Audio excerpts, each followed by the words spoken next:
Hey everyone, welcome back to Dark History Diaries. Today we're diving into a super creepy story from American history, the infamous H.H. Holmes, often considered the first serial killer in the USA, and his chilling murder castle. So grab a snack, settle in, and let's explore the dark corners of this tale. Herman Webster Mudgett, or as most people know him, H.H. Holmes, was born in 1861 in New Hampshire. From a young age, he showed signs of being exceptionally smart, but also incredibly manipulative. He excelled in school and even went to medical school, where he learned about anatomy and pharmaceuticals knowledge that would later aid his sinister plans. After he graduated, he moved to Chicago in 1886, right before the World's Fair, to start a new life and, of course, build his dark empire. Now, in 1893, during the excitement of the World's Fair, Holmes opened his notorious three-story hotel, which he designed specifically for murder. It wasn't just any hotel, it was a total maze of horrors. They called it the Murder Castle, and it was packed with hidden rooms, secret passageways, and even soundproof chambers. Imagine checking into a place that looks like a regular hotel, but is actually a trap. Holmes had a twisted vision for this hotel. He set it up to lure in victims people would check in, thinking they had found a job or a nice place to stay, but they never checked out. Some rooms were equipped with gas lines, so he could asphyxiate guests without making a sound.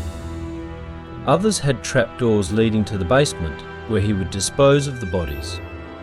One of his most notable victims was Julia Smythe. Julia was a young woman who came to Chicago looking for a fresh start during the World's Fair. She was ambitious and had dreams of a better life. Holmes lured her to his murder castle with promises of a job and a brighter future. But tragically, she vanished after checking in.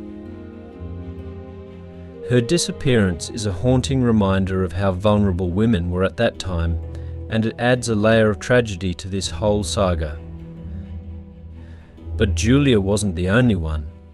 Many women were drawn to Holmes, and many disappeared without a trace. He preyed on those seeking opportunities, and his charm often masked the predator he truly was. As rumours of missing persons began to circulate, the police faced a daunting challenge. Despite the growing number of disappearances linked to the murder castle, Holmes used his charisma to evade suspicion. He was careful and cunning, which made him even more dangerous. Things started to unravel when Holmes's former business partner, Benjamin Pytel, went missing too. This was a turning point. Investigators began to piece together a web of deceit, and it finally led them to Holmes.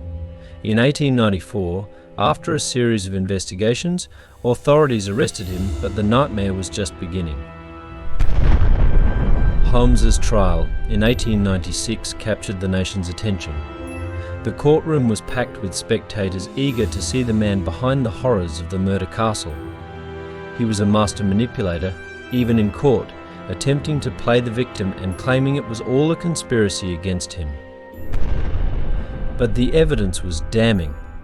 He confessed to 27 murders, but many believe the actual number could be in the hundreds. His methods were gruesome, and the sheer scale of his crimes shocked the nation. What's really chilling is how he often targeted people who wouldn't be missed. Many of his victims were women and young girls, individuals who had travelled to the city alone.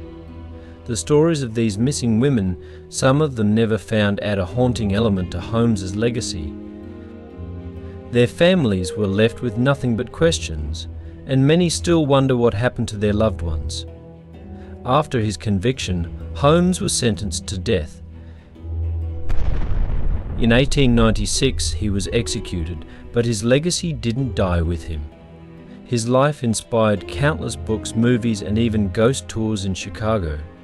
People are still fascinated by this complex figure, part smooth talker, part cold-blooded killer.